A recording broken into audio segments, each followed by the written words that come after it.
ফিরে আসছেন নেইমার। সুখবর ব্রাজিলের জন্য, আগামী অক্টোবরে বিশ্বকাপ বাছাই পর্বে ব্রাজিলের ঐতিহ্যবাহী 10 নম্বর জার্সি পরে মাঠে নামবেন তিনি। তাই ব্রাজিল ভক্তরা এখন খুশি, কারণ ব্রাজিলের এই ঐতিহ্যবাহী জার্সিটি নেইমারের অনুপস্থিতিতে যে অসম্মানের শিকার হয়েছে, এখন তা আর হবে না। আগামী অক্টোবরে শক্তিশালী দল চিলির বিপক্ষে খেলবে ব্রাজিল। বিশ্বকাপ বাছাই পর্বে ব্রাজিলের অবস্থা এখন খুব ভালো নয়, আছে 6 নম্বরে। পৃথিবীর ইতিহাসে একমাত্র দল ব্রাজিল যারা সবগুলো বিশ্বকাপের আসরে খেলেছে। বাকি যত দল আছে, আর্জেন্টিনা, স্পেন, জার্মানি, যাদের কথাই বলুন না কেন, তারা সবাই একবার না একবার হলেও বাছাই পর্ব থেকে বাদ করে মূল বিশ্বকাপ খেলার যোগ্যতা হারিয়েছিল। কিন্তু ব্রাজিলই একমাত্র দল যাদের কোনোদিন এমন কিছু দেখতে হয়নি। কিন্তু এবার শঙ্কা জেগেছে বিশ্বকাপ বাছাই পর্ব থেকে বাদ পড়ার। আর তাই এমন সময়ে দলের প্রাণভোমরা নেইমারের দলে ফেরার এমন ঘোষণা আশা জাগিয়েছে ব্রাজিল ভক্তদের মনে, কারণ নেইমার কি জিনিস সেটা সকলেই জানে। নেইমার এমন একজন খেলোয়াড় যিনি একাই পারেন একটা ম্যাচ জিতিয়ে নিয়ে আসতে। বর্তমানে ব্রাজিল দলে যারা আছেন তারা সবাই মিলে যত গোল করেছেন, নেইমার একাই করেছেন তার চেয়ে বেশি। নেইমার 127 ম্যাচ খেলেছেন ব্রাজিলের হয়ে, সেখানে গোল করেছেন 79টি আর অ্যাসিস্ট করেছেন 59টি।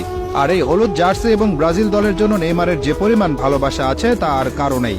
কতটা ভালোবাসা থাকলে ইনজুরিতে থেকেও নেইমার দলকে সমর্থন দিতে সাধারণ দর্শক হিসেবে সুদূর সৌদি আরব থেকে চলে এসেছেন আমেরিকাতে। শুধু ব্রাজিল দলে কেন, সারা বিশ্বে এমন নজির খুব একটা দেখা যায় না। 2টি ম্যাচেই তিনি ছিলেন স্ট্যান্ডে, ব্রাজিলের গোলে উৎসাহ দিয়েছেন, উল্লাস করেছেন, এমনকি ছিলেন ড্রেসিং রুমেও। কোস্টারিকার সাথে প্রথম ম্যাচে ড্র করেছিল ব্রাজিল। সেদিন গ্যালারি থেকে ব্রাজিল অধিনায়ক দানিলোকে ধ্বনি দিচ্ছিলেন দর্শকেরা। দানিলোও এগিয়ে গিয়েছিলেন তাদের জবাব দিতে, কিন্তু এগিয়ে আসলেন নেইমার, দানিলোকে বুঝালেন, বললেন এই মানুষগুলো ব্রাজিল দলকে ভালোবাসে, তারা এই দলের খারাপ সময়টাই মেনে নিতে পারছে না। বুঝিয়ে শুনিয়ে নেইমার দানিলোকে নিয়ে গেলেন ড্রেসিং রুমের দিকে, দায়িত্ব পালন করলেন বড় ভাইয়ের।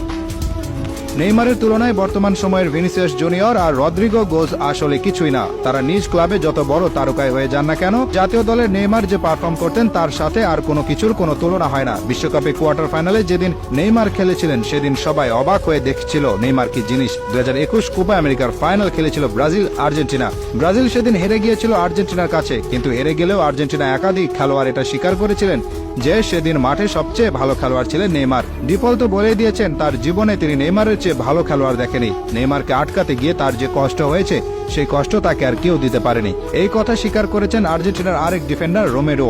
যখন আবার আশার বাণী শোনান যে আগামী অক্টোবরে সম্পূর্ণ ফিট হয়ে তিনি খেলবেন ব্রাজিল জাতীয় দলের হয়ে, তখন ব্রাজিল ভক্তরা আবার আশায় বুক বাঁধে। হতাশায় নিমজ্জিত থাকা এই দলকে আশা দেখান নেইমার। তিনি তো পারেন আশা দেখাতে। কি মনে করেন, নেইমার আসলে কি ঘুরে দাঁড়াতে পারবে ব্রাজিল?